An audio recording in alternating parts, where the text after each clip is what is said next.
Merci. Je pense que le bilan, tout le monde l'a constaté, c'est un bilan largement positif. Parce qu'au-delà de la qualification, c'est également la manière. Parce que nous avons plané sur notre groupe en obtenant 6 victoires sur 6 matchs discutés. Nous sommes la seule équipe avec la Côte d'Ivoire à avoir fait ce résultat-là. Mais au-delà de ça également, c'est pas moi qui le dis, c'est la FIBA qui le dit, le Sénégal a été la meilleure équipe des éliminatoires de l'Afro-Basket en termes d'évaluation. Donc, et l'équipe n'était pas au complet à 100%. Ce qui nous donne de l'espoir pour demain. Mais au-delà de l'aspect sportif, des résultats, c'est le comportement exemplaire des joueurs également qui mérite d'être salué. Il n'y a aucun acte d'indiscipline, aucun problème. Les joueurs n'ont même pas parlé d'argent. Donc, ils ont mouillé le maillot pour gagner dans la douleur contre le Cameroun, comme vous-même vous l'avez constaté. Dans la facilité pour les autres matchs, c'est ça aussi le sport. Et c'est ça qui quand même nous donne de l'espoir pour demain. Après notre match du Cameroun, l'ambassadrice, je la remercie également, nous avait offert en fait du thieboudion comme déjeuner. Donc après le déjeuner, le capitaine s'est rapproché de moi pour me dire qu'il avait besoin de moi, de me parler. J'étais même un peu inquiet. Mais ce qu'il m'a dit m'a rassuré. Il m'a dit donc ce qu'ils veulent, une bonne préparation. Parce qu'il sent aujourd'hui que l'équipe est capable de gagner, que les joueurs sont capables de gagner. C'est pas son premier Afro-Basket, mais vraiment il a un groupe vraiment qui peut aller au bout. Donc c'est la raison pour laquelle je dis que aussi bien la fédération que l'État du Sénégal. Et je sais que Mme Khadidienne Gaye, la ministre des Sports, ne ménagera aucun effort pour mettre l'équipe dans des conditions de performance comme elle a toujours fait. Là aussi, je profite de l'occasion pour la remercier parce qu'au Maroc comme à Dakar, elle nous a accordé un soutien qui a permis à l'équipe d'être dans des conditions de performance. Donc, je n'ai aucun doute que l'État du Sénégal prendra en charge une bonne préparation pour permettre à notre équipe d'aller au bout. Oui, nous avons toutes les garanties parce que la compétition a été sélectionnée par l'État du Sénégal. Donc, elle doit être prise en charge aussi bien chez les filles que chez les garçons. Ensuite, je pense que, comme nous avons l'habitude de le faire, il faut une bonne préparation. Une partie à l'extérieur, une autre partie au Sénégal. De 40 jours, 30 à 40 jours, ça nous permettra vraiment d'être au top parce que la différence se fera au niveau de la préparation. Les équipes se valent chez les garçons. Il y a un groupe de presque 8 équipes susceptibles de gagner. C'est le Sénégal, la Côte d'Ivoire, le Sud-Soudan, la Tunisie, l'Angola qui organise, le Nigeria.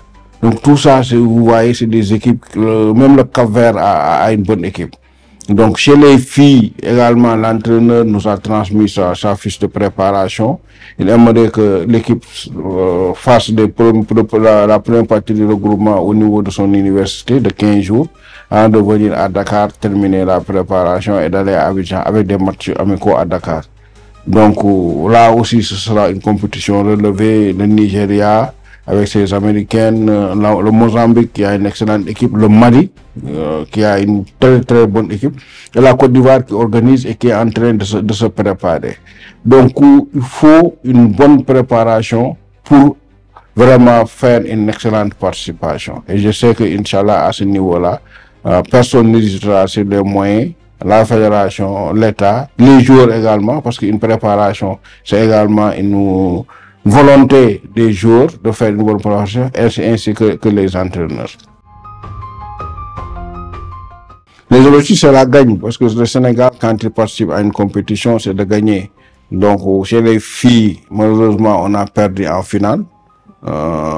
Chez les garçons, on est médaillé de bronze. Ça veut dire qu'on a loupé de peu l'objectif parce qu'on est monté sur le podium médaille d'argent et médaille de bronze. Ce qui fait que aujourd'hui, nous avons la meilleure équipe des éliminatoires chez les garçons.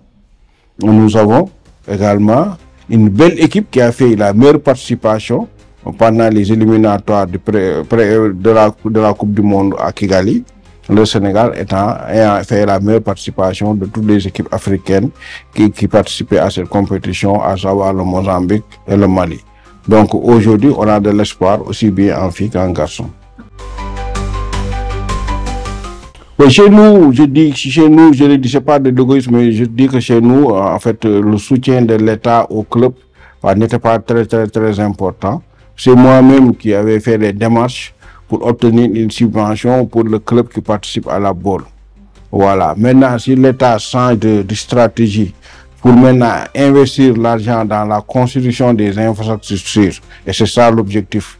Le ministre nous a, quand elle nous a reçus en compagnie du président de la FIBA, il nous a expliqué le programme de construction des infrastructures au niveau de la base, dans tous les départements du Sénégal. C'est ça aujourd'hui une préoccupation majeure également de la fédération. Faire en sorte que le basket puisse se jouer partout, et se joue partout, mais avec des infrastructures de qualité. Donc, moi, je suis preneur à ce niveau-là, et je souhaite effectivement que ce programme de construction des infrastructures au niveau de la base puisse être fait et permettre à nos jeunes, partout où ils se trouvent au Sénégal, de pouvoir pratiquer le basket. Ça aussi, je pense que c'est une idée à saluer.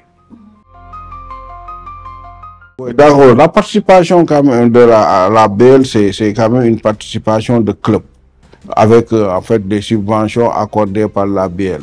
Maintenant, nous, comme d'habitude, on le fait. Il y a toujours une visite de courtoisie organisée par la fédération pour aller encourager l'équipe participante, donner une petite enveloppe financière à titre symbolique, c'est ça aussi.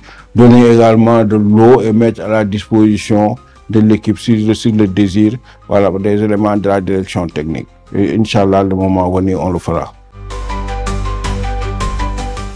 Oui, bilan satisfaisant, on joue. Il n'y a pas de couac, il n'y a pas de violence. Il y a de très bons matchs.